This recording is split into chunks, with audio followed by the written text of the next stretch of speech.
What would you do if you walked into your home and found your pregnant wife sobbing on the floor? That's exactly what happened to billionaire Marcus Sterling at 11:17 p.m. on a Tuesday night. He expected to celebrate closing a $2.3 billion deal.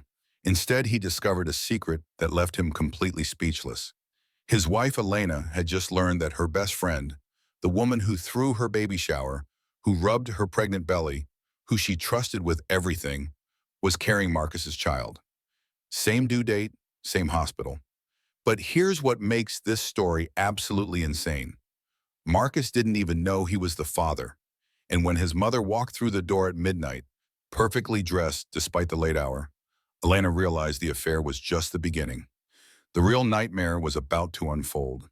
This is the true story of how one woman fought a billionaire dynasty and won. And trust me, you won't believe where this goes. Marcus Sterling's Ferragamo shoes echoed against the marble floor of his penthouse as he stepped off the private elevator at 11:17 at night. The bottle of Dom Perignon in his hand cost more than most people's monthly rent. But tonight it felt justified. $2.3 billion. That was the deal he had just closed. The biggest acquisition of his career. "Elena, baby, where are you?" His voice carried through the sprawling apartment, bouncing off the floor to ceiling windows that showcased Manhattan's glittering skyline. "I brought the good stuff. We're celebrating tonight." Silence answered him. Marcus loosened his Tom Ford tie, frowning. Elena's purse sat on the entrance table. Her keys in the bowl. She was home. So where was she? He walked through the living room with its museum-quality art and designer furniture. The kitchen remained untouched, the marble counters gleaming under recessed lighting. A cold dread started creeping up his spine, replacing the euphoria of his business victory. Elena? He found her in the nursery, the room they had spent weeks preparing together. Soft yellow walls, hand-painted clouds on the ceiling, a white crib still in its box waiting to be assembled. Elena sat curled on the floor beside that unassembled crib, her 7 months pregnant belly pressed against her knees in a position that looked physically impossible. Her whole body shook with sobs so violent they seemed to tear from somewhere deep inside her chest. Her phone lay on the floor, screen still glowing. "Elena!" Marcus dropped the champagne bottle. It hit the plush carpet without breaking. He rushed to her side, hands hovering, afraid to touch her in case she was injured. "Jesus Christ, what's wrong? Is it the baby? Are you hurt? Talk to me." She could not speak. Just kept crying, rocking back and forth, making small, wounded animal sounds that Marcus had never heard from another human being. "Baby, please, you're scaring the hell out of me." He checked her for visible injuries, his hand shaking. "Is the baby okay? Should I call 911? "The baby's fine." Her voice came out raw, destroyed. Relief flooded through Marcus so intensely his knees went weak. "Then what happened? Did someone die? Is it your mother?" Elena looked up at him. Her face was a mess of tears and smeared mascara, her eyes red and swollen. But it was the expression in those eyes that made Marcus's blood run cold. She looked at him like she did not know him, like he was a stranger wearing her husband's face. "I had my appointment today," she whispered. "With Amy, at the hospital." "Okay." Marcus sat back on his heels, confused. "And? What did they say? Is something wrong with—" "Amy pulled up the wrong patient file." Elena's voice cracked.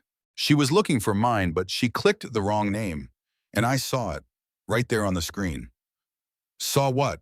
Elena picked up her phone with trembling hands, pulled up a photo she had taken, turned it toward him. Marcus stared at the medical record on the screen. Patient name, Jessica Lynn Hartley. Obstetric record, gestational age, 28 weeks. Estimated due date, January 15th, the same as Elena's.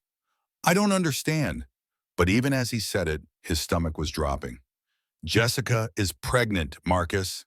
Elena's voice rose to a scream. "Jessica is pregnant with your baby, the same due date as mine, the exact same." The words hit Marcus like a physical blow. His mouth opened. Nothing came out. The room seemed to tilt sideways. Jessica, Elena's best friend, her college roommate, the woman who had thrown Elena's baby shower 3 weeks ago. He was genuinely speechless. "That's not possible," he finally managed. That can't be." Don't lie to me. Elena threw her phone at him. It bounced off his chest and clattered to the floor. I called the clinic. They confirmed it. Father listed as MS. Marcus Sterling. She's 28 weeks pregnant. 28 weeks. Marcus caught the phone, hands shaking so badly he nearly dropped it. He looked at the screen again, hoping he had misunderstood, hoping this was some kind of nightmare he would wake up from. Patient, Jessica Lynn Hartley, 28 weeks pregnant. Father, MS, oh God. He sat down hard on the floor. So it's true. Elena's voice went flat. Dead. The silence stretched between them, thick and suffocating. Marcus's mind raced, trying to piece together a timeline that made sense. 28 weeks. That was 7 months ago. The company retreat in Aspen. The night Elena had called him, furious because he had forgotten to tell his mother she could not just show up at their apartment unannounced. The night he had gotten blackout drunk at the hotel bar. It was one time. The words came out barely audible. One goddamn time, say. 6 months ago at the company retreat, I was drunk. We'd had that fight about your mother moving in. I was an idiot. One time? Elena stared at him in disbelief. One time and she's pregnant? I didn't know. Marcus heard the desperation in his own voice. I swear to God, I didn't know. She never told me. I ended it the next morning. I told her it was a mistake, that I loved you, that it could never happen again. And you believe she would just disappear? Elena's laugh was bitter, broken. That there would be no consequences? She said she understood. Marcus reached for her hand. She jerked away. She said she had made a mistake too. She was your friend. I thought she would respect. My friend, Elena's voice dripped with venom. Right. The friend who's been coming to our dinner parties, who threw me a baby shower, who rubbed my belly and told me I was glowing while she was carrying your child. Once, Marcus insisted weakly. It was only once. That's all it takes. Elena tried to stand, gasped in pain, her back, the stress on her pregnant body. Marcus instinctively reached to help her. Don't touch me. She slapped his hand away hard enough to sting. Don't you dare touch me. She managed to get to her feet, one hand braced against the wall, the other cradling her belly. Tears still streamed down her face, but her expression had gone cold, distant. That scared Marcus more than the screaming had. Where are you going? He asked. Elena pulled out her phone. I called your mother. She's on her way. Marcus felt his blood turn to ice. You called my mother? Why would you? Because I need someone from your family who will tell me the truth. Elena's voice shook. Because I need to know what my options are. Because I don't have anyone else. Lena, wait. Marcus stood, panic rising. Panic, Yestis. Let's talk about this, just us. Before she gets here, please. My mother, she'll... The elevator dinged. Both of them froze. Catherine Sterling entered the apartment like she owned it, which technically she did. The penthouse belonged to the Sterling Family Trust, which Catherine controlled. She wore a Chanel suit despite the late hour, not a single platinum blonde hair out of place. Her makeup was perfect. Her expression was cool, assessing. It was past midnight, but she looked like she was attending a board meeting. Elena, darling, Marcus. Catherine's heels clicked against the marble as she walked toward them. I came as quickly as I could. Elena moved toward her mother-in-law, desperate for an ally. Catherine, thank God. I don't know what to do. Did he tell you? Catherine sat gracefully on the nursery's window seat, crossing her legs. He didn't need to. You told me on the phone. Jessica Hartley is pregnant. You believe Marcus is the father. It's not believe. Marcus's voice came out harsh. She saw the medical records. It's confirmed. Catherine's expression did not change. Yes, I'm aware. The room went very still. Elena stared at her mother-in-law. You're aware? Of course, darling. Catherine smoothed an invisible wrinkle from her skirt. I've known for months. The floor dropped out from under Marcus's feet. What? Catherine ignored him, keeping her gaze on Elena. Sit down, dear. You're upset. It's not good for the baby. You knew? Elena's voice rose to a shriek. And you didn't tell me? Tell you what? Catherine's tone remained maddeningly calm. That my son made a foolish mistake? That some little social climber trapped him? What good would that have done? Marcus stepped forward, his voice shaking. Mother, what the hell are you talking about? You knew Jessica was pregnant with my child? Catherine finally looked at him, her expression almost bored. Marcus, darling, don't play stupid. We discussed this at Thomas's office last month. The trust fund restructuring, the provisions for both children. Marcus felt like he was drowning. We never discussed anything about Jessica. Catherine pulled her phone from her Hermes bag, tapped the screen a few times, then turned it toward him. You signed off on the amendments. See? Your signature. Right there. Marcus looked at the document on her screen. His signature sat at the bottom, bold and clear. But he did not remember signing anything about Jessica or another baby. I sign dozens of documents every week, he said slowly. I thought this was for the quarterly distributions. You thought wrong. Catherine put her phone away. Elena's voice came out barely above a whisper. What amendments? Catherine turned to her, and for the first time that night, she smiled. It did not reach her eyes. Oh, Elena, don't look so stricken. This is actually good news for you. You see, the Sterling family has always believed in contingency planning. What does that mean? It means that both children, yours and Jessica's, will be provided for equally under the family trust. Both will be heirs to the Sterling fortune. It's quite generous, really. Elena stared at her. I don't care about the money. I care that my husband cheated on me, and you covered it up. Catherine stood, her voice hardening for the first time. Don't be dramatic. You care about the money. Everyone cares about the money. That's why you married him in the first place. That's not true. Please, Catherine's laugh was cold. You were making $60,000 a year as a nurse, living in a studio apartment in Queens with 2 roommates. Marcus met you at a hospital charity gala, and you saw your ticket out. Don't stand in my living room and pretend you're some tragic heroine. Tears started streaming down Elena's face again. I loved him. You loved what he could give you. Catherine moved closer. And I don't blame you for that. It's smart, but don't insult my intelligence by pretending you're heartbroken over some moral principle. That's enough, Marcus finally found his voice. Elena, don't listen to her. She doesn't know what she's talking about. Catherine rounded on him. You don't get to speak. You created this mess with your weakness. Getting drunk, sleeping with your wife, his best friend. Jessica isn't. She's a yoga instructor who rents a studio apartment in Williamsburg and drives a 10-year-old Honda. Catherine's voice cut like a knife. Yes, Marcus, she's beneath this family, just like Elena was before you married her. The cruelty in her tone made Marcus flinch. This was his mother at her worst, calculating, cold, treating people like chess pieces to be moved around a board. Catherine turned back to Elena. Now here's what's going to happen. You're going to calm down, go to bed, and in the morning we'll have a civilized conversation about how to manage this situation. Both babies will be born, both will be raised in appropriate circumstances, and life will go on. Elena's voice came out steady for the first time. I want a divorce. The word hung in the air like a shaman waiting to explode. Catherine laughed, actually laughed. No, you don't. Watch me. Catherine reached into her bag again and pulled out a manila folder. She placed it on the changing table with deliberate care. Before you make threats you can't keep, let me refresh your memory about the prenuptial agreement you signed 4 years ago. She slid the document across the surface. Elena picked it up with shaking hands. Page 14, Section C, Paragraph 3, Catherine recited from memory. The infidelity clause.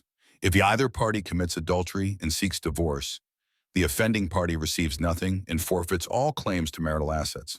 Elena flipped through the pages frantically. Good, he cheated. I get everything. Page 18, Section F, Paragraph 7. Catherine's smile widened. Any divorce filed within the first 10 years of marriage results in immediate forfeiture of all assets unless you can prove extreme and unconscionable misconduct. A single affair doesn't qualify. Even 2 or 3 affairs don't qualify. The bar is very, very high. Elena kept reading, her face getting paler with each paragraph. It says, her voice broke, It says if I divorce before 10 years, I get nothing. No money, no property, no. Exactly. Catherine looked satisfied. You would leave with what you came with. Nothing. Well, nothing except a baby you'd have to raise on a nurse's salary, assuming you could even find a hospital willing to hire you after being married to Marcus. Most places would consider it a conflict of interest. Elena looked up at Marcus, betrayal written across her face. You knew about this clause? I didn't read it that closely, Marcus admitted miserably. My father and I have the same prenup. I just assumed it was standard. You assumed correctly, Catherine interrupted. It's a sterling family standard. My father used it. My grandfather used it. It protects us from fortune hunters who marry in, then try to take half when things get difficult. Elena stood, the prenup clutched in her hand. She walked toward the elevator on unsteady legs. Where are you going? Marcus asked. To my mother's house. Elena, be reasonable, Catherine started. Elena turned, and the look on her face made even Catherine take a step back. Reasonable? Your son got my best friend pregnant while I was carrying his child. You covered it up for months, and now you're threatening me with a prenup I barely remember signing because I was so in love with him I would have signed anything. I'm done being reasonable. She stepped into the elevator. The doors started to close. Marcus moved to follow. Catherine grabbed his arm, her grip surprisingly strong. Let her go, she said quietly. She'll be back. Marcus jerked his arm away. How could you do this? How could you know Jessica was pregnant and not tell me? Because you would have handled it badly, Catherine said calmly, as you're handling it now. Jessica's pregnant with my child and you didn't think I had a right to know? We'll discuss this in the morning. Go to bed. I'm going after Elena. If you do, Catherine's voice went deadly quiet, I'll cut you off tonight. Every credit card, every bank account, every asset. You'll have nothing by sunrise. Marcus froze at the elevator, his hand on the button. Catherine walked toward the guest room. That's what I thought. Go to bed, Marcus. We have a lot to discuss tomorrow. She closed the door behind her with a soft click.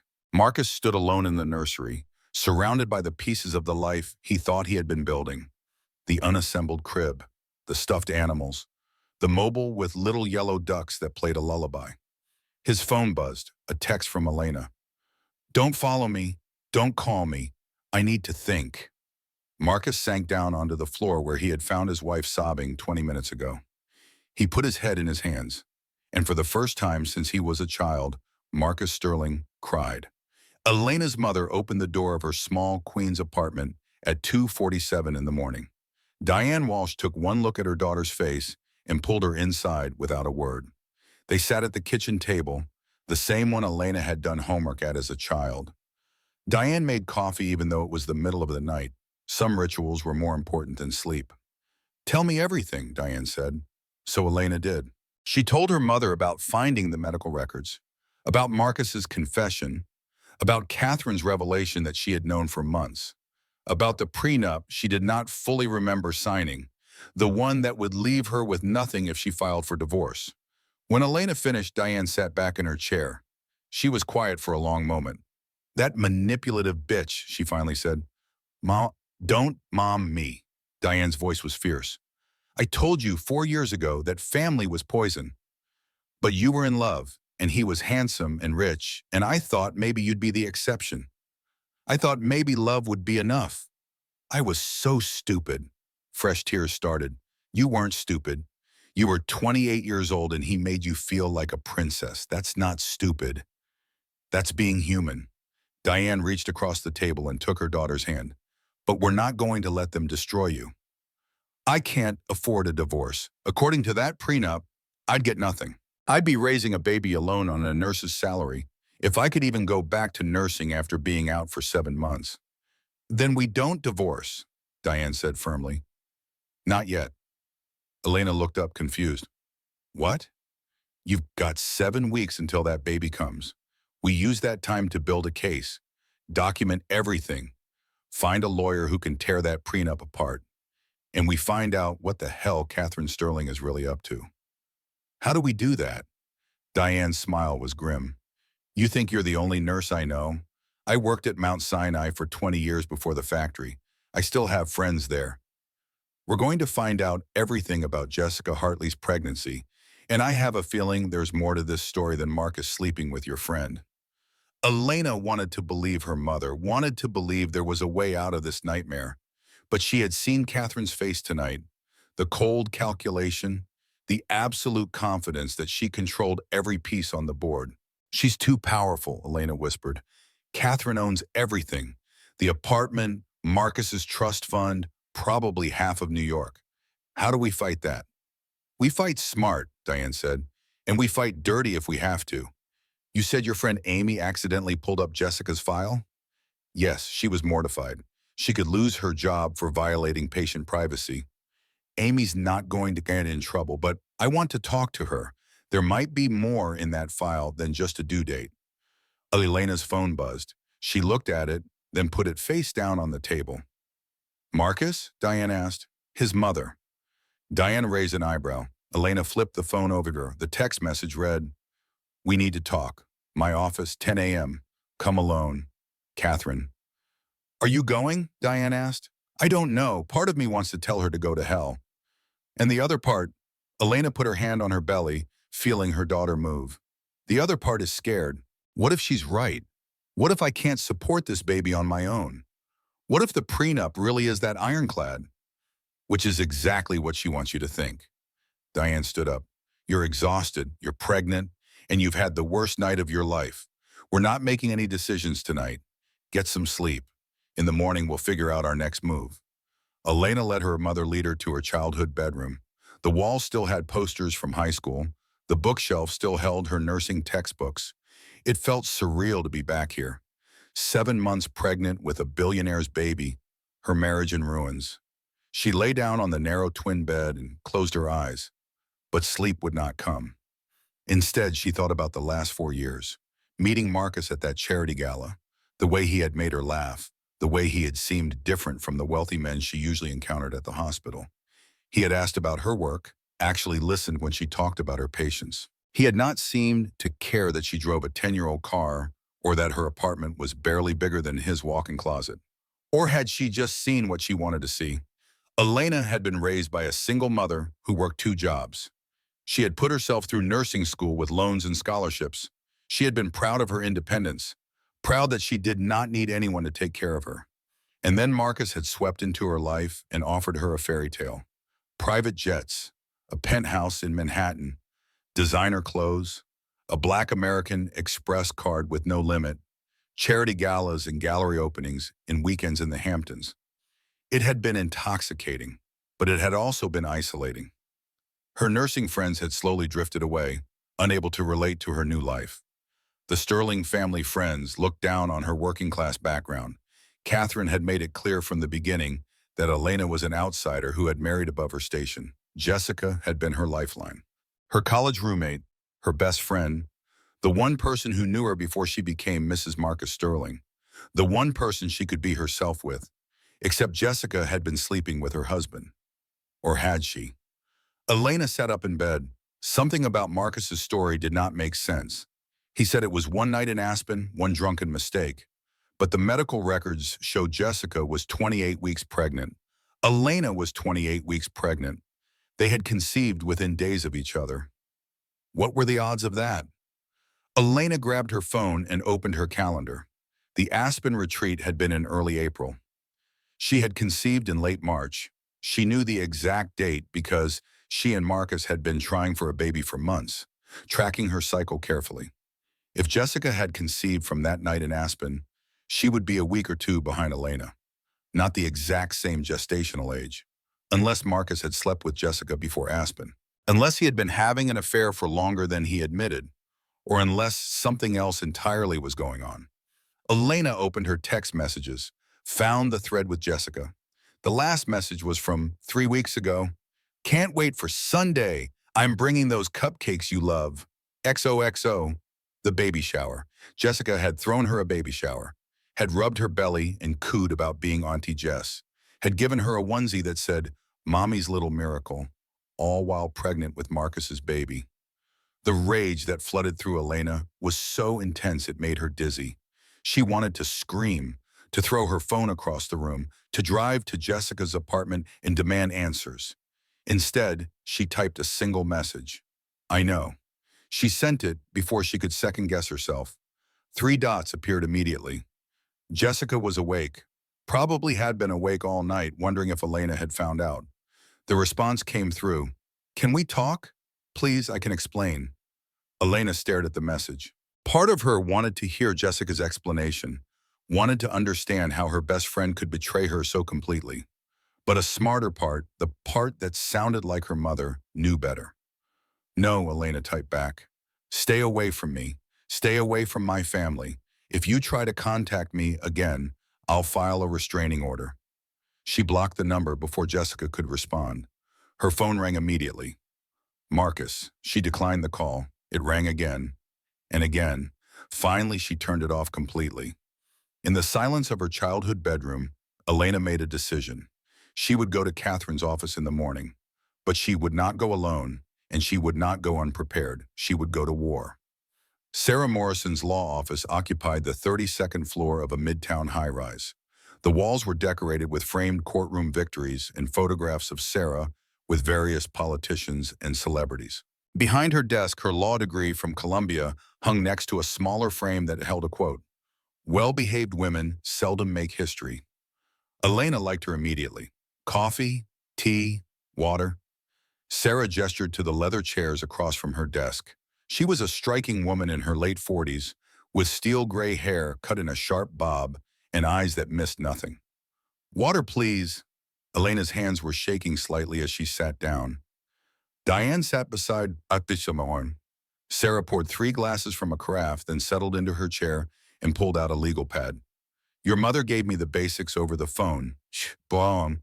But I want to hear everything from you. Start from the beginning. Don't leave anything out. So Elena told the story again. The medical records, Marcus's confession, Catherine's revelation, the prenup. Sarah listened without interrupting, taking occasional notes. When Elena finished, she sat back and tapped her pen against her lips. Well, she said finally, this is quite possibly the most elegant piece of legal manipulation I've seen in years. Can you break it? Elena asked. Maybe. It depends on several factors. Sarah pulled the prenup toward her, flipping through the pages with practiced efficiency. First, we need to establish whether you signed this under duress or coercion. Did anyone pressure you? Were you given adequate time to review it with your own attorney? Elena tried to remember. It had been 4 years ago. She had been so in love, so excited about the wedding. Marcus's lawyer explained it to me. He said it was standard for wealthy families, that it protected both of us equally. Did you have your own lawyer review it? Yes, I think so. Catherine insisted. She paid for the lawyer. Sarah's eyebrows rose. She paid for your lawyer? She said it was a wedding gift, that she wanted to make sure I was protected. Did this lawyer explain Section F, Paragraph 7, the clause that leaves you with nothing if you divorce within 10 years? Elena shook her head slowly. I don't remember. I don't think so. I remember asking if the prenup meant Marcus could cheat and I'd have no recourse, and the lawyer said there was an infidelity clause that protected me. Which there is, Sarah said, but it's functionally meaningless with the 10-year restriction. The infidelity clause only applies after a decade of marriage. Before that, you need to prove extreme and unconscionable misconduct. Like what? Physical abuse, serious mental cruelty, criminal activity. A single affair, even multiple affairs, wouldn't qualify unless accompanied by other factors. Diane leaned forward. What about reproductive coercion? What if Catherine arranged this whole thing? Sarah's eyes sharpened. Explain. Diane pulled out her phone and showed Sarah the photos she had taken at the hospital. Jessica Hartley's medical records. She had IVF 6 months ago. The procedures were paid for by the Sterling Foundation, Catherine's charity, and look at the sperm donor information. Sarah studied the images, her expression growing more interested with each one. Anonymous sample 447, donor match, family member, provided by Sterling Reproductive Medicine. We think Catherine used Marcus's sperm without his consent, Elena said, to impregnate Jessica. The night Marcus thinks he slept with her in Aspen, we don't think anything actually happened. Or if it did, it didn't matter. Jessica was already pregnant. Sarah was quiet for a long moment. When she spoke, her voice was careful. If we can prove that, this case becomes very different. Reproductive coercion is a serious crime. So is genetic material theft. But the evidence here is circumstantial at best. What do we need? Diane asked. Proof that Catherine arranged the IVF without consent from all parties. Proof that Marcus's genetic material was used without his knowledge. And ideally, proof that Jessica was coerced or manipulated into participating. Sarah looked at Elena. Do you think Jessica would testify against Catherine? Elena thought about the text messages. Jessica's immediate response. I can explain. I don't know. Maybe, if she's scared enough. There's another problem, Sarah said. Even if we prove all of this, breaking the prenup doesn't solve your immediate issue. You're 7 months pregnant. You need a place to live, money for expenses, a plan for when the baby comes. Catherine controls the Sterling family trust, which means she controls your access to funds. So I'm trapped. Not necessarily. Sarah pulled out a small device from her desk drawer. It looked like an ordinary pen. New York is a one-party consent state. That means you can record any conversation you're part of without the other person's permission. I need you to record every interaction with Catherine, Marcus, and Jessica from this moment on. Elena stared at the pen. That feels wrong. So is what they're doing to you. Sarah's voice was firm but not unkind. Elena, I'm going to be very direct with you. Catherine Sterling is one of the most powerful women in New York. She has unlimited resources, connections at every level of government and business, and absolutely no moral compass when it comes to protecting her family's interests. If you're going to fight her, you need to be willing to fight dirty. How dirty? I need evidence, recordings, witnesses, documents, anything that proves Catherine manipulated you into signing that prenup, that Marcus's infidelity was part of a larger pattern, or that Catherine is unfit to have any control over your child. The prenup says any child born during the marriage is part of the Sterling family trust, Elena said. What does that mean? Sarah's expression grew grim. It means that even if you win custody in a divorce, Catherine controls the trust that funds your daughter's life. Education, health care, living expenses, everything goes through the trust. And as trustee, Catherine has veto power over how that money is spent. The words hit Elena like a physical blow. So even if I leave Marcus, she still controls my daughter's future? Unless we can prove that the prenup was signed under fraudulent circumstances, or unless we can get Catherine removed as trustee, which requires proving she's unfit. Sarah leaned forward. Catherine went to great lengths to maintain control. That tells me she has something to hide. We need to find out what that is. Elena took the recorder pen, testing its weight in her hand. What if she finds out I'm recording her? Then we deny it. But more importantly, we make sure we get what we need before she has a chance to realize what's happening. Sarah pulled out a business card and slid it across the desk. This is a private investigator I work with, former FBI, completely discreet.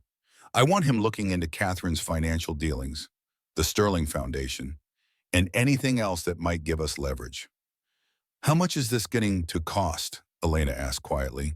She had about $8,000 in her personal account, money from birthday gifts over the years, the small amount she had managed to save from her nursing salary before she married. Don't worry about the money right now, Sarah said. I have a personal interest in this case. What kind of interest? Sarah was quiet for a moment. Then she reached into her desk and pulled out a photograph. It showed a younger woman who looked remarkably like Sarah, smiling at the camera with a baby in her arms. My sister Amanda. 10 years ago, she married into a wealthy family, not Sterling level, but wealthy enough. When the marriage fell apart, they used the exact same tactics Catherine is using on you. They planted evidence of an affair, manufactured financial impropriety, and ultimately had her declared an unfit mother. She lost custody of her daughter and spent 5 years fighting to get her back. Did she? Elena asked. Eventually, but it destroyed her. She lost everything, her career, her savings, her relationship with her daughter. By the time we won in court, the damage was irreversible. Sarah's voice was hard. Catherine Sterling was peripherally involved in that case.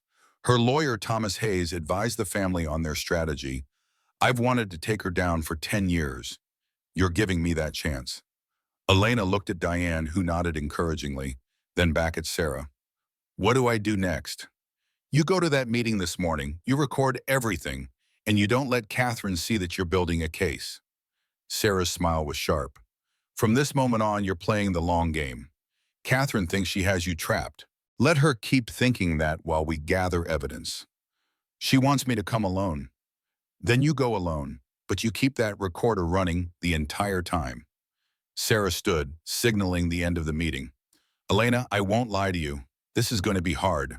Catherine won't go down without a fight. But if you're willing to do what it takes, we can win. Elena stood as well, tucking the recorder pen into her purse. I'm willing. Good. Call me the second you leave that meeting. I want to hear everything. As Elena and Diane left the office, Elena felt something she had not felt since finding those medical records. Not quite hope, but something close to it. Determination. Catherine Sterling's office was exactly what Elena expected. All glass and steel and intimidating modern art. The reception area alone was probably bigger than Diane's entire apartment. A receptionist who looked like a model directed Elena to wait in a conference room with a view of Central Park. Elena sat in one of the leather chairs, her hand in her purse, fingers wrapped around the recorder pen. She had turned it on in the elevator. Catherine entered at precisely 10 o'clock, followed by a man Elena didn't recognize. He was in his 50s, wearing an expensive suit, carrying a briefcase. Elena, thank you for coming. Catherine sat at the head of the table. This is Thomas Hayes, my attorney. Thomas nodded curtly. He did not offer to shake hands. I wasn't told anyone else would be here, Elena said carefully. Thomas is part of the family, Catherine said smoothly. Anything we discuss here will remain confidential. Can I get you anything? Water? Tea? I'm fine. Catherine studied her for a moment. You look tired, dear. Rough night? I slept at my mother's.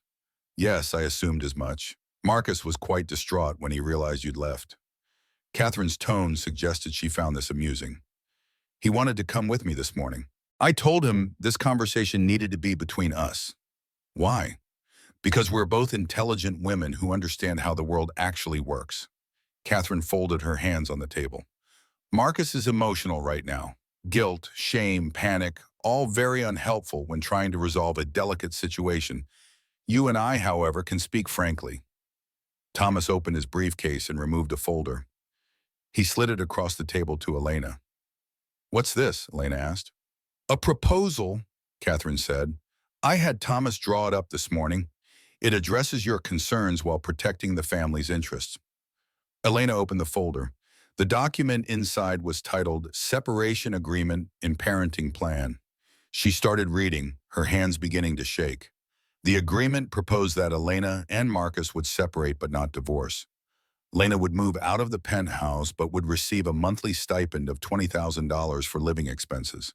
When the baby was born, custody would be shared 50-50. The child would remain part of the Sterling family trust.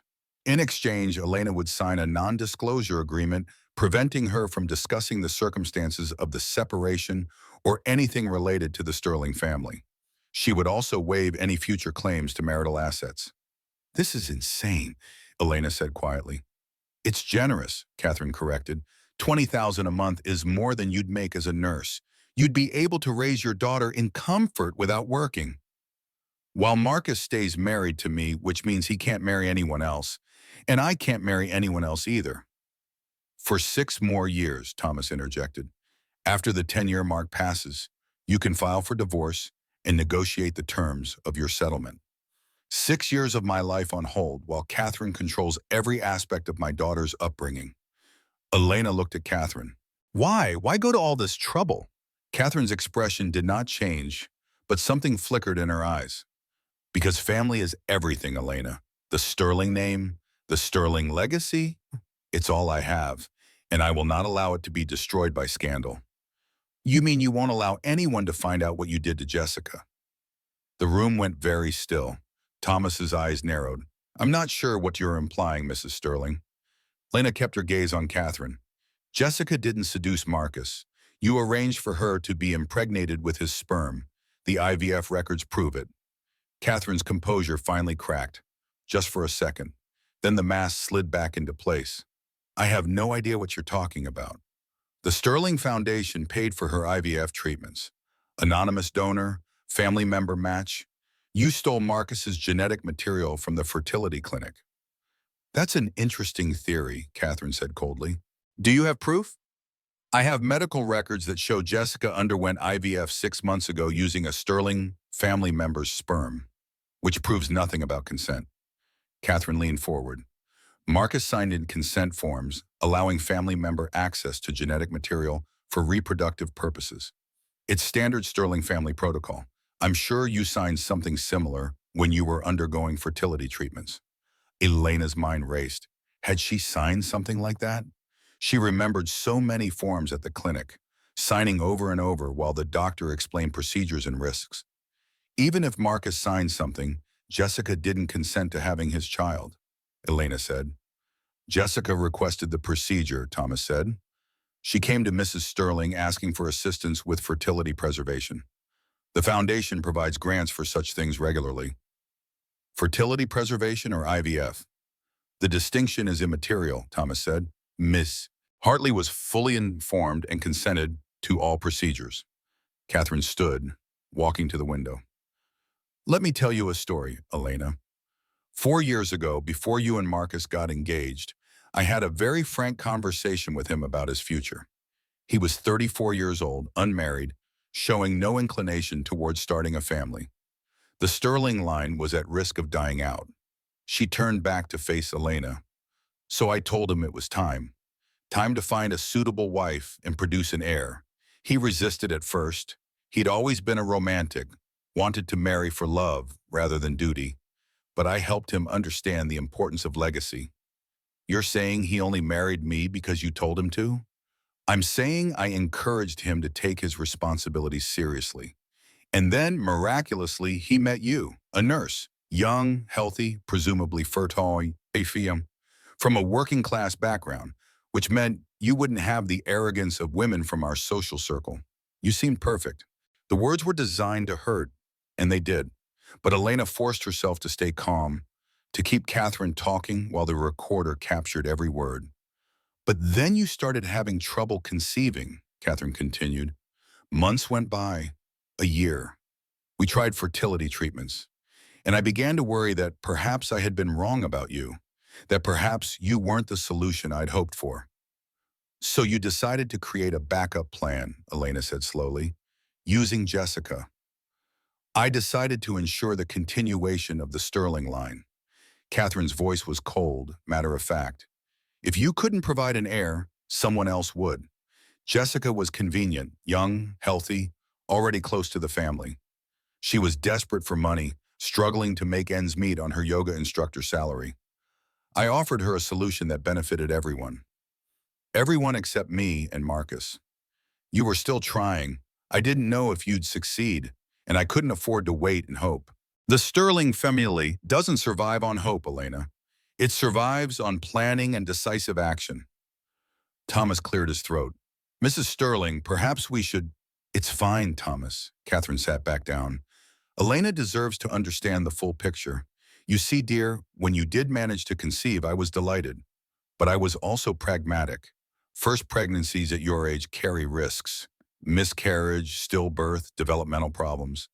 Having Jessica pregnant as well was simply insurance. An heir and a spare, as they used to say in royal families. Elena felt sick. You played God with people's lives. I ensured the family's future. There's a difference. Marcus doesn't know any of this. Marcus knows what he needs to know. He's aware Jessica is pregnant with his child. The rest is unnecessary detail that would only upset him. Elena stood, clutching the folder with the separation agreement. I'm not signing this. Then you'll leave here with nothing, Catherine said calmly. The prenup is ironclad. Even if you divorce Marcus tomorrow, you won't get a penny. At least this way, you and your daughter are provided for. I'd rather live in my mother's apartment than take your money. Don't be stupid. Think of your daughter. Do you really want to raise her in poverty out of some misguided sense of pride? Elena walked toward the door. I'll take my chances. Elena, Catherine's voice stopped her. If you walk out that door without signing this agreement, I will make your life very difficult. The embezzlement case is just the beginning. Elena turned slowly. What embezzlement case? Thomas pulled another folder from his briefcase. Over the past 6 months, $2.3 million has been transferred from the Sterling Foundation account to an offshore account in the Cayman Islands. The account is registered under the name Diane M. Walsh. You're a signatory on the foundation account. Elena's blood ran cold. That's not possible. I never transferred any money. I barely even look at the foundation accounts. We have IP logs showing the transfers originated from your home computer, Thomas said. We also have security footage from Chase Manhattan Bank showing you making one of the wire transfers in person. I've never been to that bank. I don't even know whether you did it or not is irrelevant, Catherine interrupted. What matters is that we have evidence that will hold up in court, evidence that will destroy any custody claim you might make. You set me up. I protected my family. Catherine's voice was steel. Now you have a choice. Sign the separation agreement and this all goes away. The embezzlement investigation disappears. You get your monthly stipend, your daughter grows up in comfort and security, or refuse, and I'll have you arrested for felony embezzlement and wire fraud. You'll spend the rest of your pregnancy in jail, and when that baby is born, she'll be taken into state custody until I can secure permanent guardianship. Elena's hands were shaking so hard she nearly dropped the folder. You can't do this. I already have. Catherine stood. You have 48 hours to decide. Sign the agreement and this nightmare ends. Refuse and I'll destroy you. Elena stumbled toward the elevator. She made it to the lobby before her legs gave out. She sat on a bench outside the building, gasping for air, one hand on her belly. Her daughter kicked, strong and insistent, as if to say, I'm here. I'm counting on you. Elena pulled out her phone with shaking hands, called Sarah. I have it, she said when Sarah answered. I have everything. Elena made it 3 blocks from Catherine's office before the panic attack hit. Her chest tightened, her vision blurred. She couldn't breathe, couldn't think, could only feel her daughter kicking inside her and know with absolute certainty that Catherine Sterling would take her baby away. A stranger helped her to a bench, asked if she needed an ambulance. Elena shook her head, unable to speak. She just sat there trying to breathe, trying not to fall apart completely on a Manhattan sidewalk. When she could finally move, she called an Uber to take her to Sarah's office. She made it as far as the elevator in Sarah's building before her legs gave out again. This time, she didn't get back up. Elena woke up in Mount Sinai Hospital with monitors beeping around her and an IV in her arm. Amy stood beside her bed, adjusting equipment with practiced efficiency. Hey, Amy said softly when she saw Elena's eyes open. Welcome back. You gave us a scare. The baby is fine, heart rate's good, movement's normal, but your blood pressure was dangerously high. You collapsed in an office building, security called 911. Elena tried to sit up. Amy gently pushed her back down. You're not going anywhere. Doctor's orders. We need to monitor you for at least 24 hours. If your BP doesn't come down, we might need to induce labor. I'm only 30 weeks, which is why we're doing everything possible to keep that baby in there. Amy pulled up a chair and sat down. Elena, what happened? The paramedics said you were having a panic attack. Elena closed her eyes. Where did she even start? Catherine Sterling happened. Over the next hour, Elena told Amy everything. The affair, the prenup, the recording, Catherine's confession, the embezzlement, frame up. Amy listened without interrupting, her expression growing darker. That evil bitch, Amy finally said. I'm sorry, I know she's your mother-in-law, but she is an evil bitch. Don't apologize. Amy was quiet for a moment. Then, Elena, I need to tell you something. About Jessica's pregnancy. Elena looked at her friend. What about it? When I pulled up her file by accident, I didn't just see the due date. I saw the whole chart, the IVF records, the procedure notes, everything. And the sperm sample used for her IVF came from Sterling Reproductive Medicine's long-term storage. It was a sample that had been frozen for over a year, from before you and Marcus started trying. I don't understand. It means Catherine didn't just decide to do this after you started having trouble conceiving. She'd been planning it for years. That sperm sample was in storage before Marcus even met you. The words took a moment to penetrate Elena's exhausted brain. When they did, she felt like the floor had disappeared beneath her. You're saying Catherine had Marcus's sperm frozen years ago? Before he was even married? Before he was engaged? Before he'd even met you, probably. Amy leaned forward. Elena, this wasn't about you failing to conceive. This was never about insurance or backup plans. Catherine was going to do this regardless. She was always going to make sure she had control over Sterling heirs. Plural. Why? I don't know, but if I had to guess, control. Catherine seems like the kind of person who needs absolute control over everything in her life.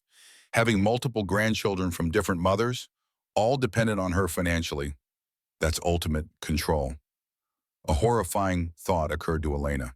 How many samples does she have in storage? Amy's expression told her everything. I don't know for sure, but the clinic notes reference multiple vials from multiple collection dates going back at least 5 years. Oh my God. There's more. Jessica's consent forms have some unusual clauses. I couldn't read all of it because the chart locked me out after a few minutes. But what I did see mentioned something about additional gestational carriers as needed and future reproductive rights. Elena felt bile rising in her throat. She's planning more. After Jessica, after me, she's going to keep doing this. Keep creating Sterling babies to control. That's my read on it. The door opened. A doctor Elena didn't recognize entered, followed by Catherine Sterling. Elena's heart rate spiked. The monitors beeped a warning. What is she doing here? Elena tried to sit up. Amy pressed a hand to her shoulder. Mrs. Sterling, you need to calm down. Get her out! The doctor, a man in his 50s with cold eyes, approached the bed. Miss Sterling, I'm Dr. Whitmore. I've been asked to consult on your case. By who? Your mother-in-law. Given your mental state and the stress you're under, I'm recommending a psychiatric evaluation. I don't need a psychiatrist. I need her to leave. Dr. Whitmore made a note on his tablet. The emotional lability, the paranoid accusations, the panic attacks, these are all signs of prenatal psychosis. It's not uncommon in high-risk pregnancies. I'm not psychotic. She framed me for embezzlement. She stole my husband's sperm. I have recordings. You've been recording people without their knowledge? Dr. Whitmore looked at Catherine, then back at Elena. That's actually a symptom of paranoid thinking. The belief that you need to gather evidence against people who are trying to help you. Amy stepped between the doctor and Elena's bed. I'm sorry, but who are you? I've never seen you on staff here. I'm a consulting specialist in high-risk obstetrics and psychiatry. Mrs. Sterling asked me to evaluate her daughter-in-law. Why, I'm her primary nurse, and I'm telling you that your presence is distressing my patient. You need to leave, both of you. Catherine spoke for the first time. Nurse Chen, I understand you're trying to help, but Elena clearly needs professional psychiatric intervention. The hallucinations, the false accusations. She's not hallucinating, Amy's voice rose. You're the one who should be evaluated. Coming into a hospital room to terrorize a pregnant woman. I'll thank you to remember who you're speaking to. Catherine's voice was ice. I'm on the board of this hospital.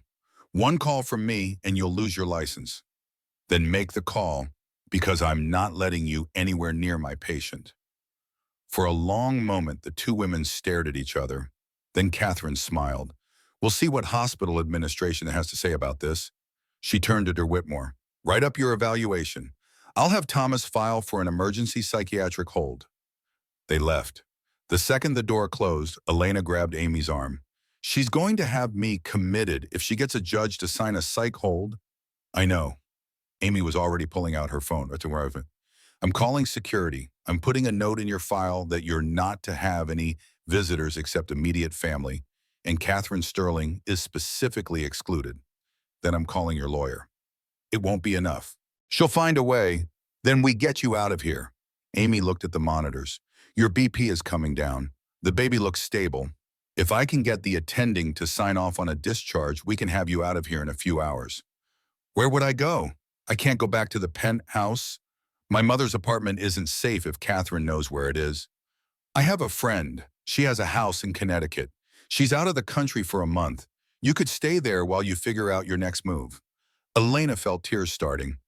Amy, you could lose your job for this. I'm not letting that woman destroy you. You're my friend. Amy squeezed her hand. Let me make some calls. Just rest, okay? I've got you.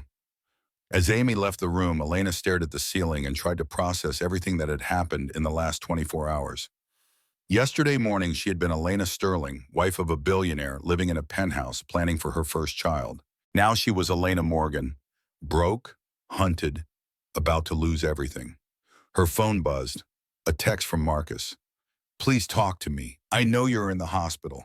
I'm coming there right now. Elena stared at the message. Part of her wanted to see him, wanted him to hold her and tell her everything would be okay, wanted to believe that somewhere under his mother's manipulation, there was still the man she had fallen in love with. But another part, the part that was learning to survive, knew better. She typed back, Don't. Your mother was just here with a psychiatrist trying to have me committed. If you really want to help me, keep her away from me. Tell me everything you know about her plans. The response came within seconds. Meet me alone tonight. I'll tell you everything. I swear. Elena stared at the message. It could be a trap, or it could be her only chance to find out what she was really fighting against.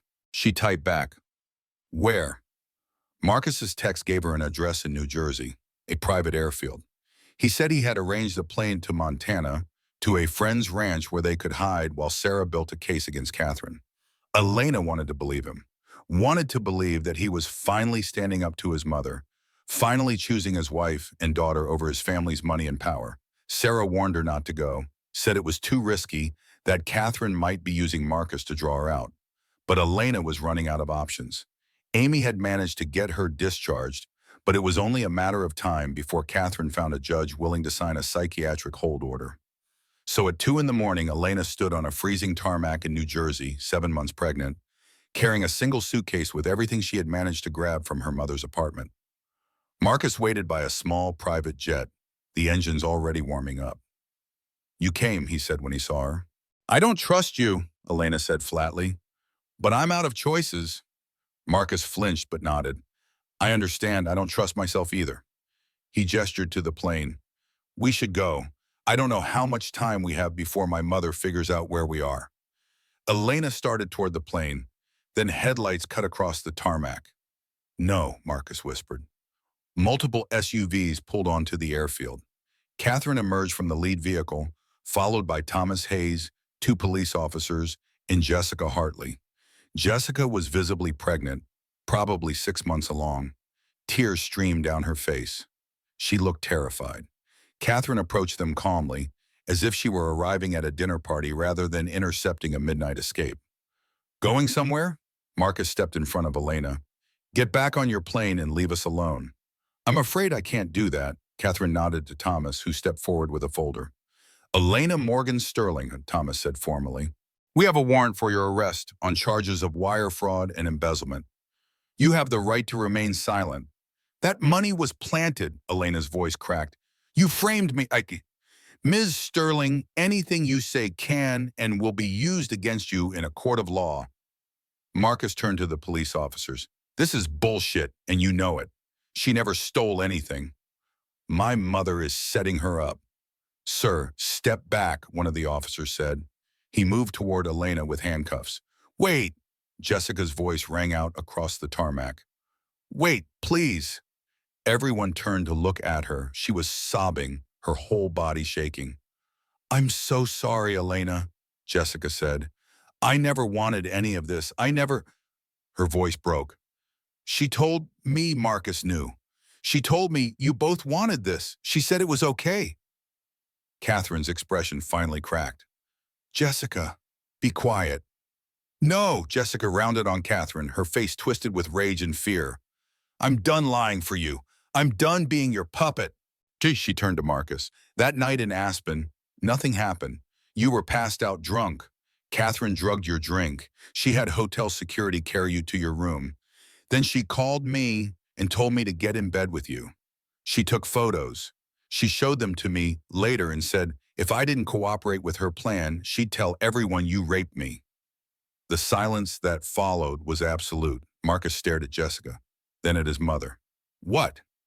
Catherine's mask finally slipped completely. Pure rage twisted her features. You stupid girl. Do you have any idea what you've just done? Jessica pulled out her phone with shaking hands.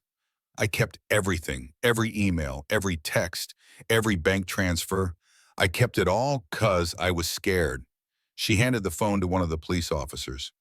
She paid me $50,000 to do IVF with Marcus's sperm. She paid me $25,000 a month to stay quiet. And she promised me Elena would be okay. That this was just about having a backup heir in case Elena's pregnancy had complications. The officer took the phone, scrolling through it with increasing interest. I didn't know about the embezzlement, Jessica continued, looking at Elena. I swear, I didn't know she was going to frame you. When I saw it on the news, I panicked. I called the police because I couldn't let her destroy you like that. Elena stared at her former best friend. Jessica had betrayed her, yes, but she was also a victim. Catherine had manipulated both of them. The officer turned to his partner. We need to take both Mrs. Sterlings in for questioning. Don't be ridiculous, Catherine said coldly.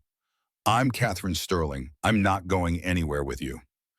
Ma'am, we have evidence of conspiracy to commit fraud, reproductive coercion, and possibly assault. The officer's voice was firm. You need to come with us. I want my lawyer. You can call your lawyer from the station.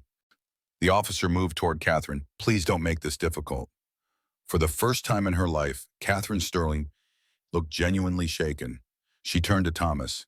Fix this. Thomas was already on his phone. I'll have you out within the hour. As the police led Catherine away, she looked back at Elena. The hatred in her eyes was absolute. This isn't over, Catherine said quietly. Marcus watched his mother being placed in a police car. Then he turned to Elena, tears streaming down his face. I didn't know, he said. I swear to God, I thought I had cheated. I thought I was the monster. My own mother. Elena wanted to comfort him, wanted to tell him it would be okay, but she couldn't. Too much had happened. Too much trust had been broken. You're still not forgiven, she said quietly. I know. Marcus wiped his eyes. But I'm going to spend the rest of my life trying to make this right, starting now. He pulled out his phone, made a call. Dad, it's me. I know it's late, but I need you to do something. I need you to file for divorce from Mom tomorrow morning. And I need you to take control of the family trust before she gets out of jail. All Elena could hear a man's voice on the other end, shocked, questioning, because she destroyed 3 women's lives to play God with the Sterling bloodline, Marcus said. And if we don't stop her now, she'll keep doing it. Please, Dad, for once in your life, stand up to her. A long pause, then Marcus smiled slightly. Thank you. He hung up and looked at Elena. My father has copies of all of Catherine's financial records. Every illegal donation, every bribe, every payoff. He's been keeping files for 20 years, waiting for the courage to use them. He's taking them to the FBI tomorrow. Why now? Elena asked. Because seeing you standing there 7 months pregnant, about to be arrested for something you didn't do, something my mother did, finally woke him up. Marcus's voice broke. He said he should have protected me from her years ago. Should have protected all of us. The police officers finished taking Jessica's statement. One of them approached Elena. Miss Sterling, we're going to need you to come in and give a statement as well, but you're not under arrest. The warrant was based on fraudulent evidence. The DA will drop the charges. Elena nodded, numb. It was over, or at least this part was over. Jessica approached hesitantly. Elena, I know you'll never forgive me. I know I don't deserve forgiveness. But I wanted you to know I'm signing over custody of the baby to Marcus. I'm not ready to be a mother, especially not like this.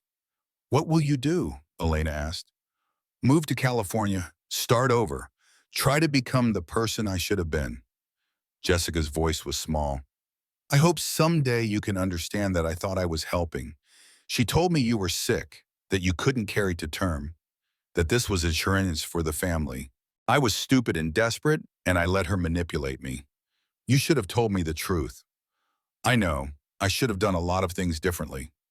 Jessica started to walk away, then turned back. For what it's worth, he really does love you. Marcus, he was devastated when he thought he'd cheated. He hated himself. Don't let his mother destroy what you two have. Then she was gone, walking to a waiting cab, leaving her life in New York behind. Marcus and Elena stood alone on the tarmac. The plane still waited, engines running. Where does this leave us? Marcus asked quietly. Elena looked at him, really looked at him. He looked terrible, unshaven, exhausted, his eyes red from crying. But for the first time since they'd met, he looked real. Not the polished billionaire heir, not the mama's boy puppet, just a man who had made terrible mistakes and was trying to fix them. I don't know, Elena said honestly. I don't know if I can forgive you, if I can trust you again. Your mother destroyed my life, and you let her. I didn't know what she was doing, but you should have. You've lived with her for 38 years. You knew what she was capable of, and you chose to stay blind because it was easier than standing up to her. Marcus nodded slowly. You're right, I was a coward. So what now? Marcus pulled a folder from his jacket, handed it to her. Divorce papers. I signed them. You get full custody, the penthouse, and $50 million. No string. No prenup enforcement. You're free. Elena stared at the papers. Why, Bishop? Because you deserve better than me. You deserve a husband who protects you, not one who sleeps through while his mother destroys your life. His voice broke. I'm hoping that someday, maybe, you'll let me be part of our daughter's life, not as your husband, just as her father, if I can earn that right. Elena looked at the divorce papers, then at Marcus. Supervised visitation once a week. We'll see how it goes from there. Relief and gratitude flooded Marcus's face. Thank you. That's more than I deserve. Yes, Elena agreed. It is. 6 months passed like a fever dream. Catherine Sterling's arrest made international headlines. The media had a field day with the scandal. Billionaire matriarch arrested for reproductive coercion, fraud, conspiracy. Every news channel ran the story on a loop. The FBI's investigation expanded rapidly once Robert Sterling handed over his files. 20 years of illegal activity, political bribes, money laundering through the Sterling Foundation, tax fraud, wire fraud, and at the center of it all, the reproductive coercion plot that had destroyed multiple women's lives. Jessica testified against Catherine as part of a plea deal. 2 years probation in exchange for her cooperation. She moved to San Diego and, as far as Elena knew, never looked back. Robert Sterling filed for divorce and took control of the family trust, freezing Catherine out of all financial decisions. He died of a heart attack 3 months later. His will left everything to Elena and her daughter. Marcus testified against his own mother. His testimony was damning, years of manipulation, control, and psychological abuse. The prosecutors built their case carefully, methodically. Catherine's lawyers fought hard, but the evidence was overwhelming. The trial lasted 3 weeks. Elena sat in the courtroom every day, her daughter Charlotte in her arms. She wanted Catherine to see what she had tried to destroy. Wanted her to see the baby girl who would inherit everything Catherine had fought so hard to control. On the final day, the jury delivered their verdict. Guilty on all counts. The courtroom erupted. Catherine sat motionless at the defense table, her face a mask of stone. Only her hands betrayed her, white-knuckled, gripping the table's edge hard enough to hurt. Judge Maria Rodriguez, a stern woman in her 60s, looked at Catherine with undisguised disgust. Mrs. Sterling, in my 30 years on the bench, I have never seen such a calculated, systematic destruction of human lives for personal gain. The judge's voice was hard. You manipulated your own son. You violated the bodily autonomy of multiple women. You fabricated evidence to frame an innocent person. You treated human beings like chess pieces to be moved around at your convenience. Catherine opened her mouth to speak. The judge cut her off. You will not speak. You have spent enough time manipulating people with your words. Judge Rodriguez leaned forward.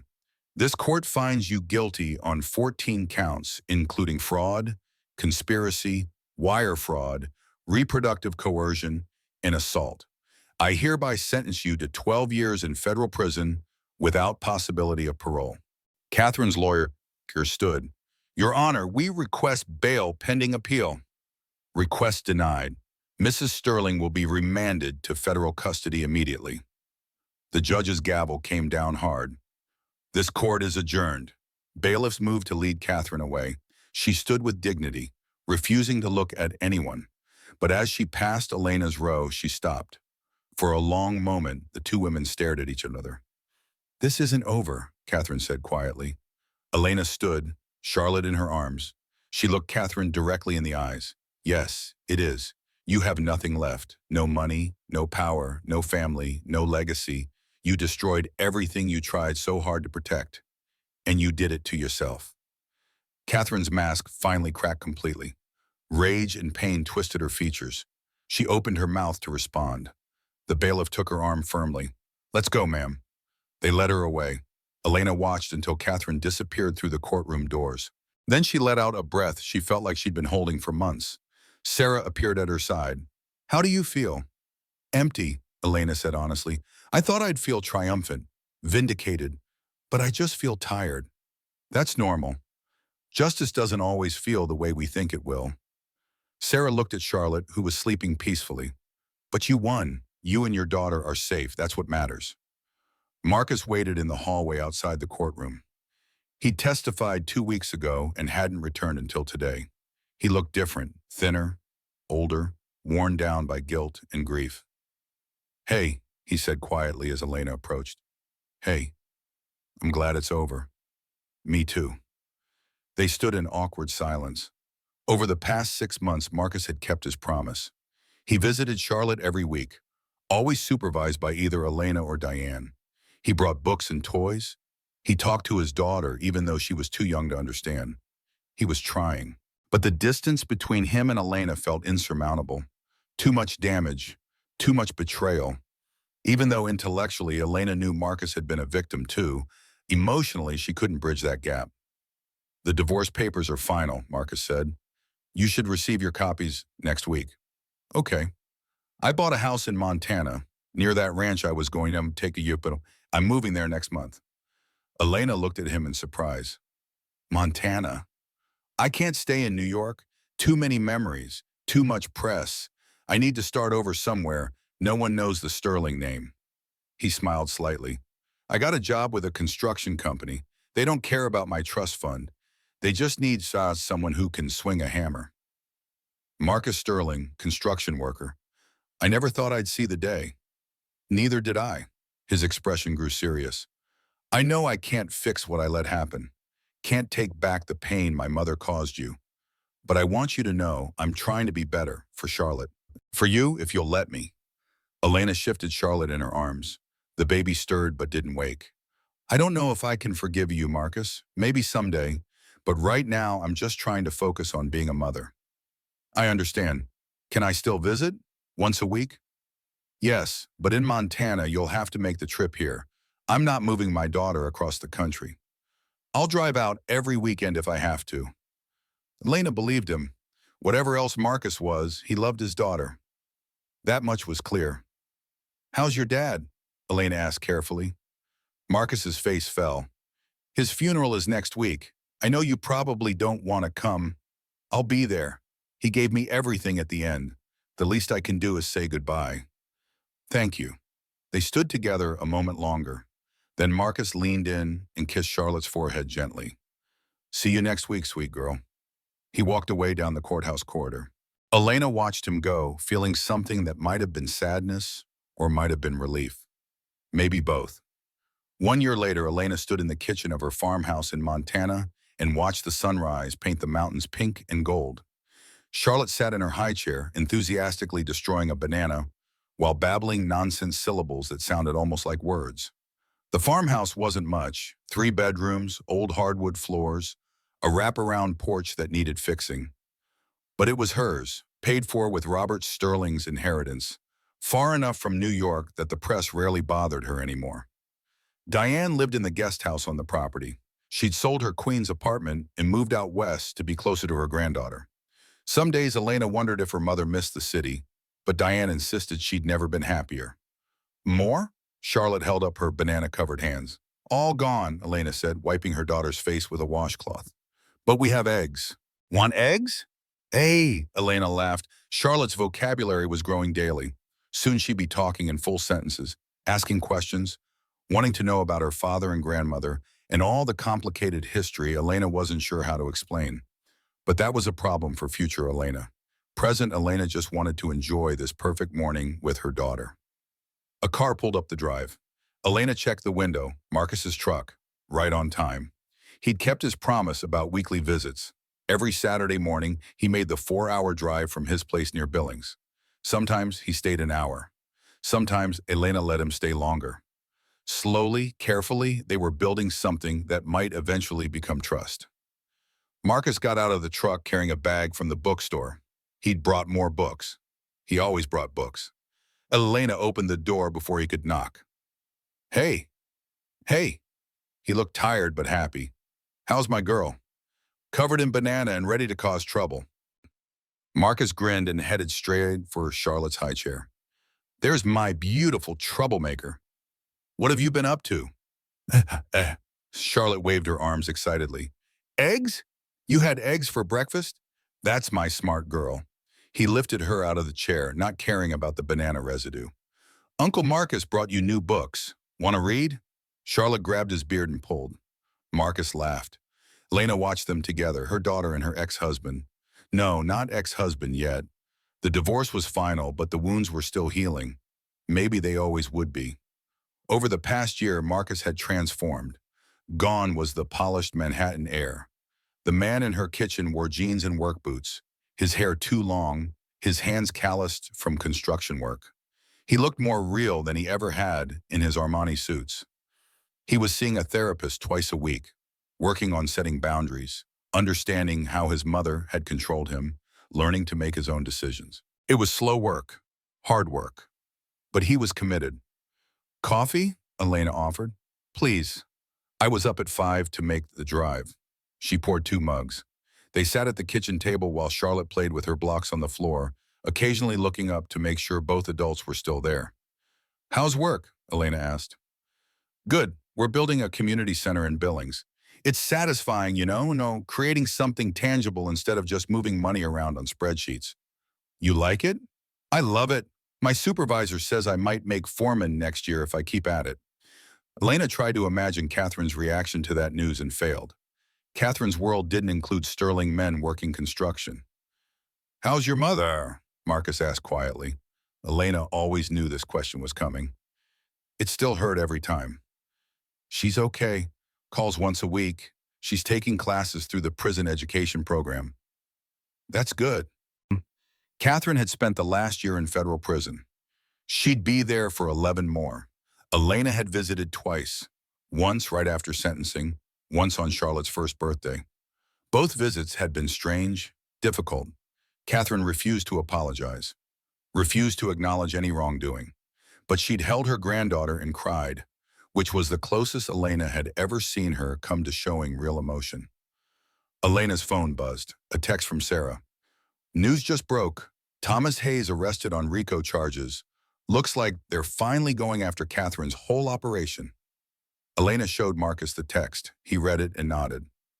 Good. He knew what she was doing. He enabled all of it. Do you hate her? Elena asked suddenly. Your mother? Marcus thought about it for a long time. I don't know. Sometimes. But mostly I just feel sad. She had everything, money, power, intelligence. She could have done so much good. Instead, she destroyed people because she was terrified of losing control. Well, people do terrible things when they're afraid. Yeah, they do. Charlotte brought Marcus a book, her current favorite, about a caterpillar who eats too much. Again? Marcus asked. We read this last week. Hey, all right.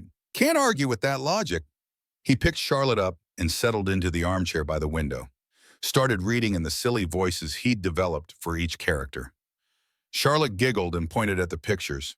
Elena watched them and felt something shift in her chest. Not forgiveness, exactly.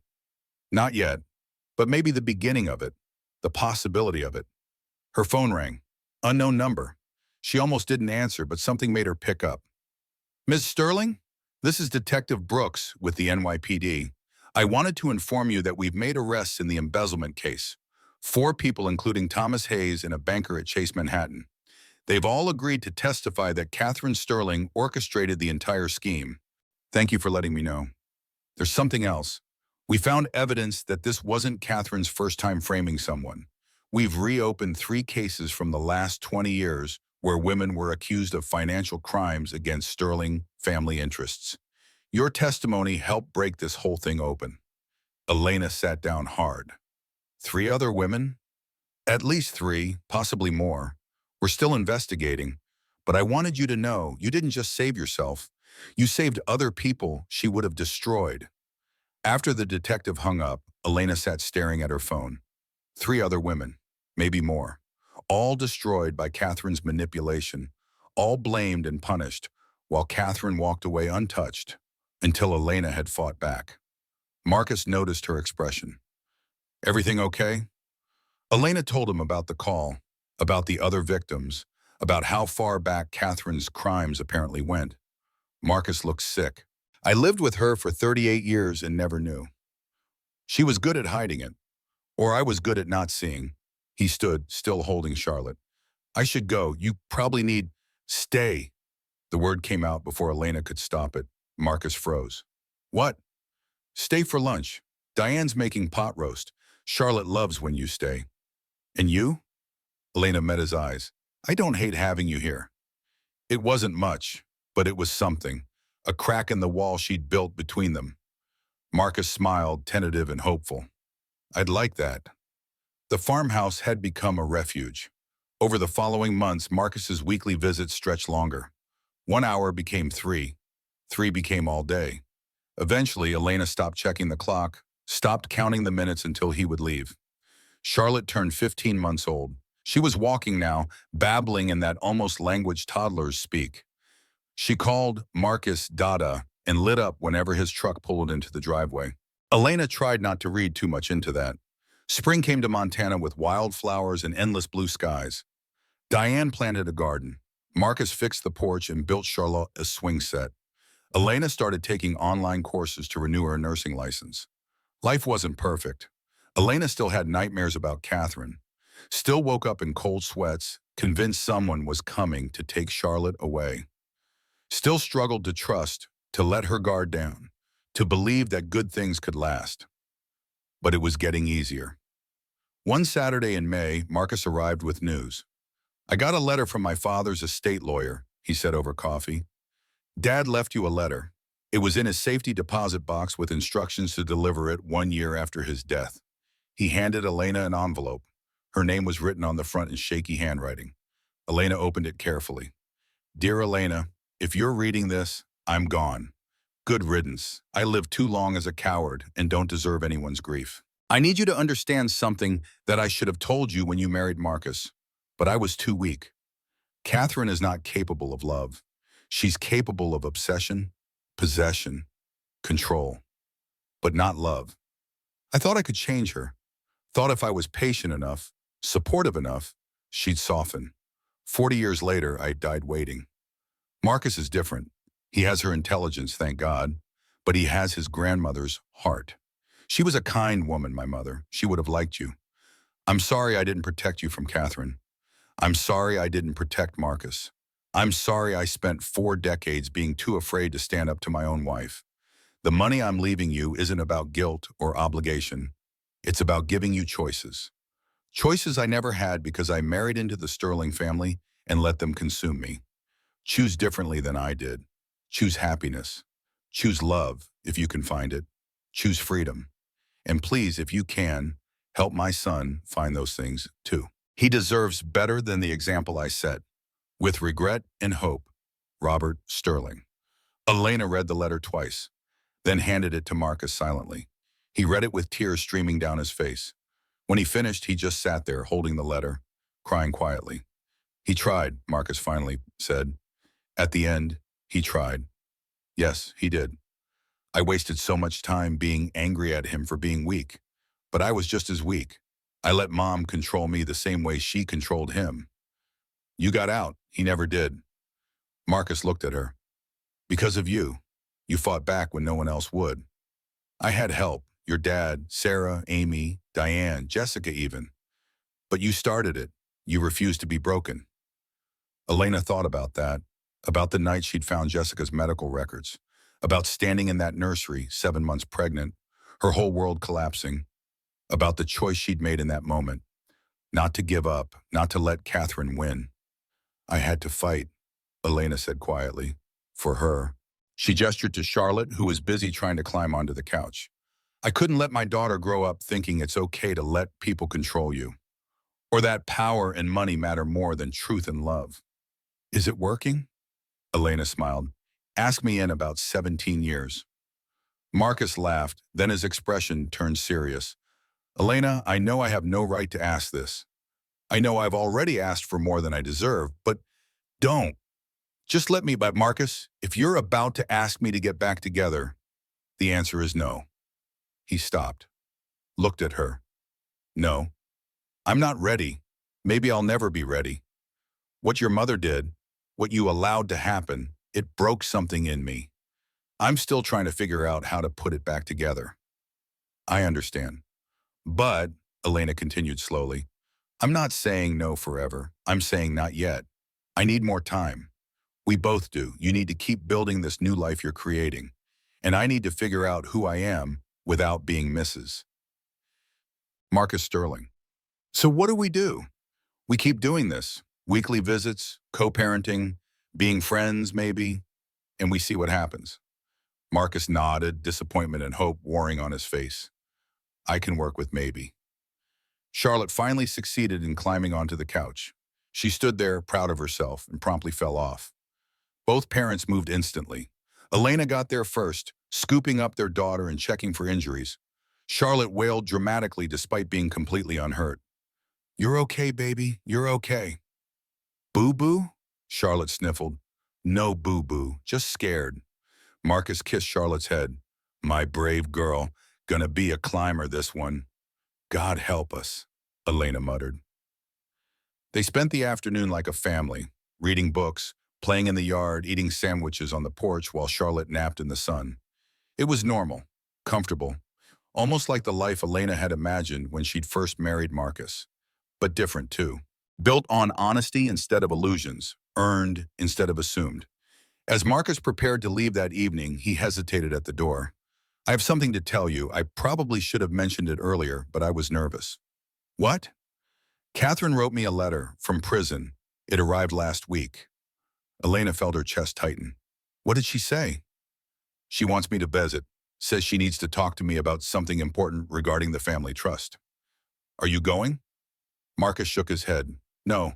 I wrote back saying I'd consider visiting when she apologizes to you, Jessica, and every other person she hurt. Until then, she can sit in that cell and think about what she did.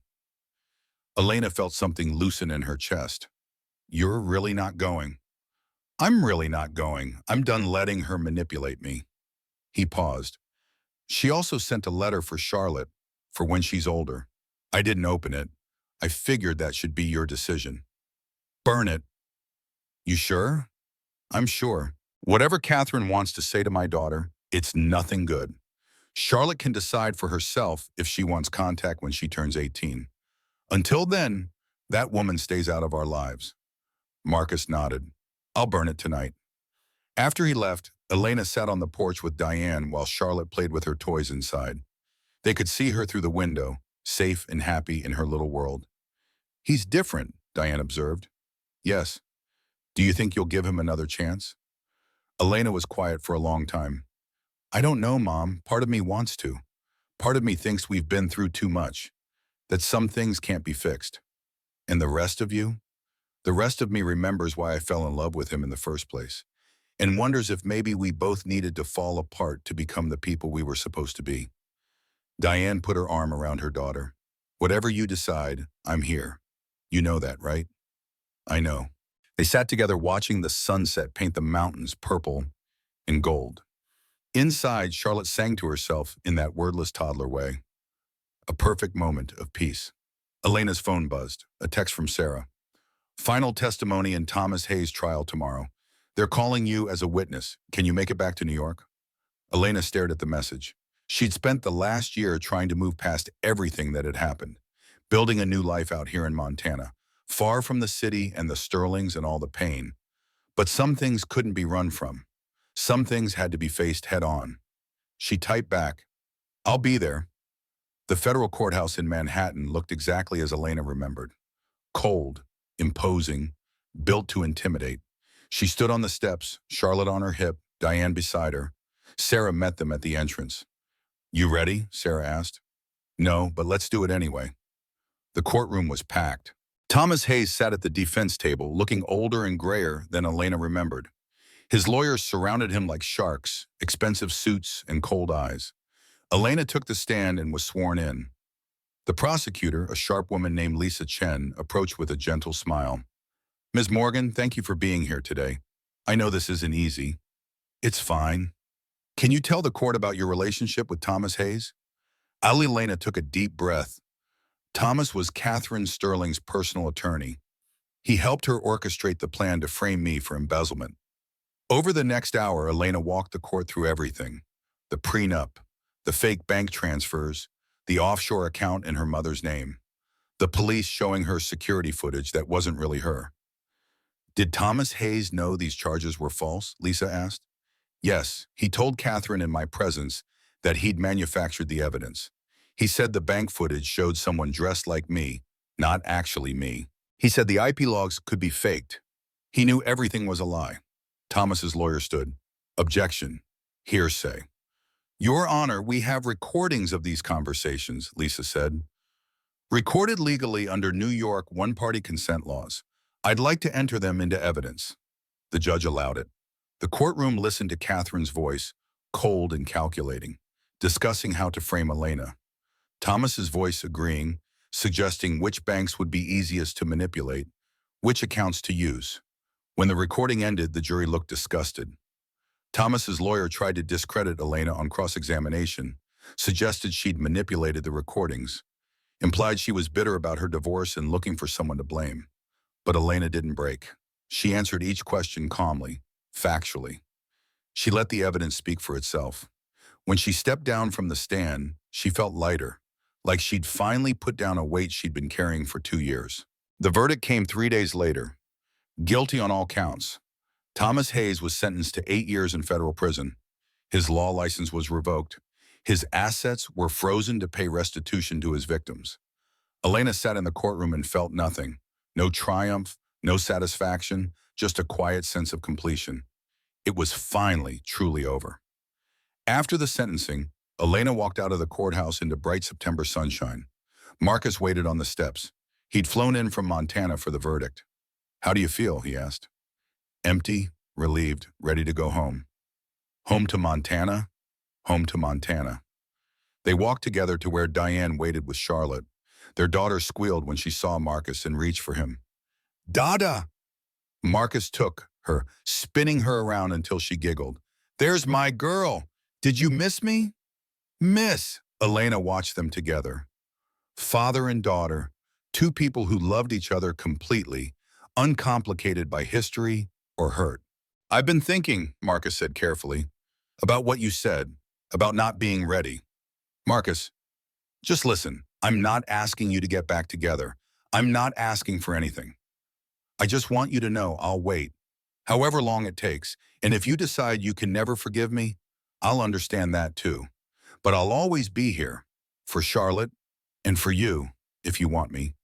Elena looked at him, really looked at him. The man who'd been too weak to stand up to his mother. The man who'd let her be framed and threatened and nearly destroyed. But also the man who'd finally found the courage to fight back. The man who'd testified against his own mother. The man who drove 8 hours every weekend to read books to his daughter. People could change. That was the hardest lesson Elena had learned. People could be weak and selfish and then, with enough pain and motivation, become something better. "I'm not ready yet," she said quietly. "But maybe someday. Keep asking." Marcus's smile was like the sun breaking through clouds. "I can do that." They flew back to Montana that afternoon. Diane dozed in her seat. Charlotte played with her stuffed rabbit. Marcus and Elena sat across the aisle from each other, occasionally catching each other's eyes and smiling. The farmhouse looked perfect in the late afternoon light. Home, real, solid, safe. Over the next months, life settled into a rhythm. Marcus visited every weekend. Sometimes he stayed in the guest house. Sometimes, when he'd worked a particularly long week, Elena let him crash on the couch. Charlotte turned too. She was talking in full sentences now, asking endless questions, declaring her opinions with toddler certainty. "Dada stay?" she asked one evening when Marcus prepared to leave. "Not tonight, sweetheart." "But why?" The eternal toddler question. Marcus looked at Elena. Elena looked back. "Because mommy's not ready for daddy to stay yet," Marcus said honestly. "But maybe someday." "When someday?" "When mommy's ready." Charlotte considered this, then turned to Elena with devastating toddler logic. "You ready now?" Elena laughed. "Not yet, baby, but I'm working on it." "Work faster." "I'll try." That night, after Charlotte was in bed and Marcus had driven away and the house was quiet, Elena sat on the porch and thought about the last 2 years. About everything she'd lost and everything she'd gained. She'd lost her marriage, her trust, her illusions about money and power protecting people from pain.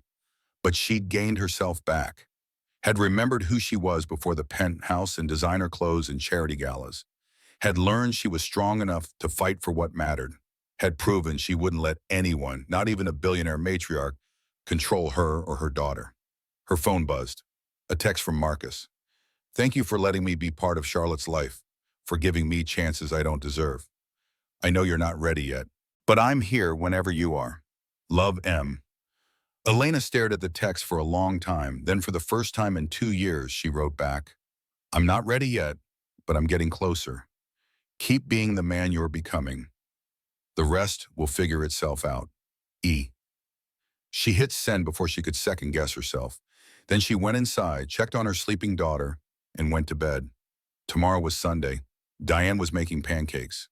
Charlotte would demand to help and make a huge mess. Marcus would arrive with more books and probably a new toy he couldn't resist buying. It was a normal, ordinary, beautiful life. The life she'd fought for. The life she'd earned. And for the first time since that terrible night when she'd found Jessica's medical records, Elena fell asleep feeling genuinely at peace. Epilogue. 3 years later, Elena stood in her kitchen making coffee while Charlotte helped Diane frost cupcakes for her 5th birthday party. The doorbell rang. Elena opened it to find Marcus holding a wrapped present and flowers. "Happy birthday to our girl," he said. "Dada!" Charlotte ran to him, frosting covered and grinning. Marcus scooped her up, not caring about the mess. "How's my birthday girl?" "I'm 5. You're ancient. Soon you'll be older than me." Charlotte giggled. "That's silly, Dada." The party was perfect. Charlotte's friends from kindergarten ran wild in the yard. Adults stood around eating cake and making small talk. Diane held court telling embarrassing stories about Elena as a child. As the sun set and parents collected their sugar-high children, Charlotte climbed into Elena's lap. "Best birthday ever," she declared. "I'm glad, baby. Can Dada stay tonight?" Elena and Marcus exchanged a look. Over the last 3 years, he'd slowly become part of their family again. Not in the penthouse, billionaire way, in the real way, showing up, being present, doing the work. 2 months ago, Elena had told him she was ready to try again. Really try. They'd been taking it slow, dates, long phone calls, carefully rebuilding trust. "Maybe," Elena said. "Would you like that?" "Yes. Then we're a real family." "We're already a real family, sweetheart. Families come in all different shapes. But I want Dada here all the time, not just weekends." Marcus knelt down beside them. "How about we take it one day at a time? Would that be okay?" Charlotte thought about this with exaggerated seriousness. "Okay, but tomorrow, can we take another day?" "Yes, we can take as many days as Mommy needs." That night, after Charlotte was asleep and Diane had gone to the guest house and Marcus was getting ready to drive back to his place, Elena stopped him at the door. "Stay," she said. Marcus froze. "What?" "Stay tonight, tomorrow, the next day, all the days if you want to." Elena took his hand. "I'm ready. Not for perfect, not for fairy tales, but for real, for this, for us." "Are you sure?" "I'm sure." Marcus pulled her close, resting his forehead against hers. I won't let you down again. You might. People make mistakes, but I trust that you'll keep trying. That's enough. They stood there in the doorway of the farmhouse, the Montana stars bright overhead, holding each other like people who had survived a war and found their way home. Because they had.